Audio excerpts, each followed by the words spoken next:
Welcome to Animology, a podcast about language, the animal-related words and expressions we use every day, and how they affect and reflect our relationship with animals. I'm Colleen Patrick-Goudreau. You can find me at ColleenPatrick-Goudreau.com and this podcast at animologypodcast.com. And be sure to subscribe to Animology wherever you listen to podcasts so you don't miss any episodes. And if you would please share this podcast and leave ratings and reviews, I would be most grateful. And of course, you can also find me on Facebook, and you can find Animology Podcast on Twitter. It's Animology Pod. Today's episode is Ingrained, a crush of color. When something is ingrained, it's deeply rooted, it's firmly established, firmly fixed, deep-seated, and this could pertain to qualities or dispositions or habits. And that usage of the word stems from the 19th century. In fact, its first appearance in print in that context is in Uncle Tom's Cabin by Harriet Beecher Stowe in 1852. His pride was ingrain, bred in the bone, is the first appearance of ingrain in print in that context. But that abstract use of the word ingrain or ingrained was really an extension from its original use stemming from the 1300s when something was literally deeply embedded, and it has to do with animals. During its development, the word ingrain would also have been spelled engrain, E-N-G-R-A-I-N, which makes a lot of sense when you consider its origins were French. It came from the French phrase en grain, E-N, one word, G-R-A-I-N-E, second word. It was adapted into English as the phrase in grain, and eventually became one word, ingrain. In French, grain meant the fiber or the minute structure of a thing. So to ingrain or to dye in the grain means to impregnate the very substance of the material with the dye, with the color. In its original use, it was more specific than that. To engrain or dye in the grain meant to dye with Cochin Eel, and that's where our animals come in. Cochin Eel is a red dye prepared from the dried and pulverized bodies of the females of the Cochin Eel insect who live on the cactuses of Mexico and Central America and other warm regions, and it's used to color food and cosmetics with a deep red color. The figurative use, as in an ingrained habit, an ingrained prejudice, an ingrained value, came around the 1850s, as I said, but its original sense from the 1300s had to do with the dried and pulverized insects used for the color. And though we don't think of ground up insects today, when we use the word ingrained, there they are in the history of the word. Now, Cochin Eel isn't so much used as a colorant for fabrics these days, but it is used to create the red or pink color in foodstuffs, such as artificial crab and fruit juices and other beverages and gelatins, cosmetics, and shampoos. Cochin Eel used to be the source of the rich red color in the alcoholic liqueur Campari and in the strawberries and cream Frappuccino at Starbucks, apparently, but public pressure led to the elimination of Cochin Eel as the source of the artificial red color in these products. And by the way, if a product is labeled kosher, you can be sure it's insect-free because Jewish dietary laws prohibit the inclusion of insects or their parts in food. And as a related aside, when Starbucks announced it would be phasing out Cochin Eel extract as its red dye, it said it would switch to tomato-based lycopene, which we will return to in another episode of Animology because lycopene is an animology. Can you guess why? Send me your answer on the page for today's episode at animologypodcast.com. What animal is hiding in the antioxidant lycopene? Now, you won't necessarily see Cochin Eel on nutrition labels. Sometimes you will as Cochin Eel extract. And you most certainly won't see crushed insects in the list of ingredients. It goes by different names on food and cosmetic labels. Names such as carmine, C-A-R-M-I-N-E, sometimes people pronounce it carmine, carminic acid, or natural red 4. Now, this isn't red number 40, that's different, but natural red 4 indicates that Cochin Eel insects were crushed to create the red color. Many yogurts and juices use Cochin Eel, and it's common in lipsticks and blushes. Now, as I said, carmine is the name you might see on the list of ingredients to indicate that ground insects are the source of the red color in the product. And carmine is also a general term for a particularly deep red color. It's not, however, the only name for a color whose origins are based on crushed insects. You might be able to guess another word for a deep red color if I tell you the color carmine was originally obtained from the Kermes insect, Kermes, Kermes, being a word that came into English from Latin, cremesinus, cremesinus, cremesinus. The same root that gave us the word carmine, but also gave us the English word crimson, meaning, of course, a deep, vivid purplish red to a vivid red color. So let's unpack this. The Latin word cremesinus literally meant the red color obtained from the Kermes insect.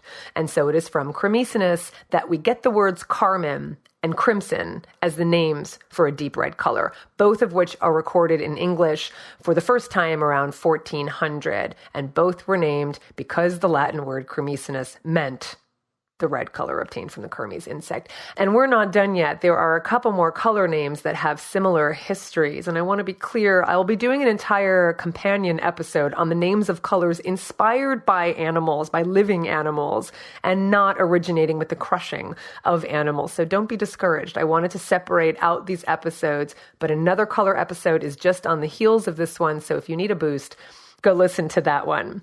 So moving on from red to purple, we have the color puce, P-U-C-E, which is a brownish purple color, coming into English in the late 1770s from the French word puce, meaning flea, from Latin pucellum, meaning flea, which comes from the Proto-Indo-European root P-L-O-U, which meant flee.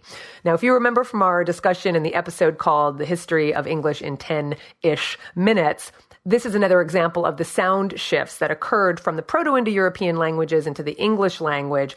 And that's why Latin and French and Proto-Indo-European words for flee starts with a P sound, and the English word starts with an F sound. So puce, pucellum, plu, to flee. And we see this also in the Greek word for flee, which was Scylla, P-S-Y-L-L-A, even though the P is now silent. Scylla is Greek for flee, and that's how we get our word psyllium, as in the concentrated fiber that acts as a natural laxative and which, you may not know, is sold under the brand name Metamucil, but you can just buy psyllium husks in a natural food store for the same effect. Anyway, the point is psyllium comes from the Greek word for flea because the seeds themselves are so tiny, they look like fleas. And we have many more words and expressions in the English language related to fleas and insects and mice and lice, and we'll get to them in subsequent episodes of Animology. So be sure to subscribe to the podcast to hear these episodes. You don't want to miss these episodes. So that's how the word puce came to refer to the color purple. Fleas feed off of the blood of other animals, so when they're squished, they appear purple. And just to clarify, the history of the color puce isn't like that of carmine and crimson, whose names come from the insects who were intentionally, purposefully crushed to make the color. But in being crushed or squished, fleas look purple. Hence the name of the color puce, French for flea. Does that make sense? Puce is not a very common word today, but it is a color indeed, another name for a shade of the color purple. And you'll never guess where the name purple comes from.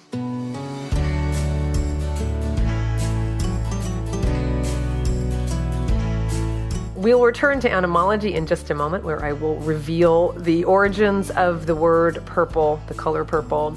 But just a quick break to remind everyone that animology is brought to you by you, the listeners of this podcast, including platinum supporters, and we have a new platinum supporter in Morgan Hall. In another episode, I called her Morgan McGregor, but she's recently married, and her name is Morgan Hall, and she's a generous supporter. And I'm so grateful to you, Morgan. Thank you. And thank you to everyone who supports the podcast, including platinum supporters David Cabrera, Alexander Gray, Gwen Mayo, Michal Stone, Amanda Kless, Jennifer and Ben Ellis, Tim Anderson, Ulrich, Renee Marinkovich, Sylvie Raquel, and Peter Liu. And a huge thank you to A Well-Fed World. A Well-Fed World is a hunger relief and animal protection organization whose grant is also making this podcast possible, as are you. Think of patreon.com/Colleen Patrick-Goudreau as a tip jar. If you appreciate what you hear in this podcast, you can show your appreciation by filling up the tip jar. Not only does your support literally make everything that goes into this podcast possible, the research, the writing, the preparation, the recording, the editing, the file hosting, the social media marketing, you also enjoy some perks such as written transcripts to each and every episode. Really helpful for a podcast about words. So check out the different levels and show your appreciation by adding a tip to the jar at patreon.com/Colleen Patrick-Goudreau. You can go to animologypodcast.com and click on the donate button. Thank you so much for your support. The word purple is an Old English word that derives from Latin purpura, P-U-R-P-U-R-A, and in turn from the Greek word porphyra, which was the name of the Tyrian purple dye manufactured in classical antiquity in a town called Tyre, T-Y-R-E, in what is now Lebanon. This purple dye was created from a mucus secreted by a sea snail. It took as many as 250,000 of these mollusks to yield just 1 ounce of usable dye. And the process was unpleasant, mostly for the snails, but apparently the odor was strong as well, and it offended those nearby when the dye makers would crack open the snail's shell, extract a purple-producing mucus, and expose it to sunlight for a precise amount of time to yield the dye. So many snails were needed to extract just a small amount. It's a wonder these animals didn't go extinct, but it is what made the color all the more valuable because of the labor-intensive process and because of the number of animals you had to kill. So clothes made from this purple dye were extremely expensive and naturally worn by the wealthy and the powerful, which is why the color purple is associated with royalty. In fact, as part of the Elizabethan era Sumptuary Laws, which you may have heard of, these sumptuary laws strictly regulated what colors and fabrics and clothes could and could not be worn, as well as what type of food could and could not be eaten by different classes within English society. So the common folk were forbidden under these laws to wear the color purple. No one but close relatives of the royal family was allowed to wear purple, and the punishment for disobeying these laws ranged from fines to execution. The color itself became more widely available in the 1850s by the common folk like us when the first synthetic dyes hit the market. So purple is an animology, along with our colors carmine and crimson, and along with our words ingrained and psyllium. And finally, we have one more color extracted from an animal, and that's sepia, a reddish-brown color named after the pigment originally derived from the secretion of the ink sac of the common cuttlefish.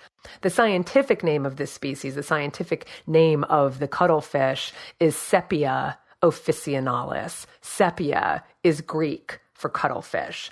Today, we're most familiar with the term sepia in relation to photography, referring to a monochrome image rendered in brown tones rather than the grayscale tones used in a traditional black and white image. Sepia images were originally produced by adding a pigment, the ink from the cuttlefish, to a positive print while exposing an image captured on film. And watercolor artists, particularly those who worked in monochrome, would use sepia as their drawing ink. The practice of extracting the secretion from cuttlefish carried on through to the 19th century. Today, the pigment would be derived from industrially manufactured watercolors, and in digital photography, an image can be transformed into a sepia image using digital image processing software. So even though we still use the name sepia to refer to this pigment originally derived from the cuttlefish, it doesn't mean that the animal secretion is in the content today. Like crimson and purple, the name alludes to an earlier time when the animals were crushed or when a secretion was obtained from the animals. But nonetheless, sepia is an animology. And so there we have it: ingrained, carmine, crimson, puce, purple, and sepia, all words related to crushing animals or extracting secretions from animals to derive a color or pigment. And of course, we have the animology cilium, because we talked about it already. It comes from the Greek word for flea, and the bonus word lycopene, which is also an animology. And that's all we have today. Stay tuned for an upcoming episode on the names of colors inspired by the beautiful non-human animals with whom we share this planet. Thank you for subscribing, for supporting and sharing Animology. Until next time, for the animals, this is Colleen Patrick-Goudreau. Thanks for listening to Animology, changing the way we talk and think about animals.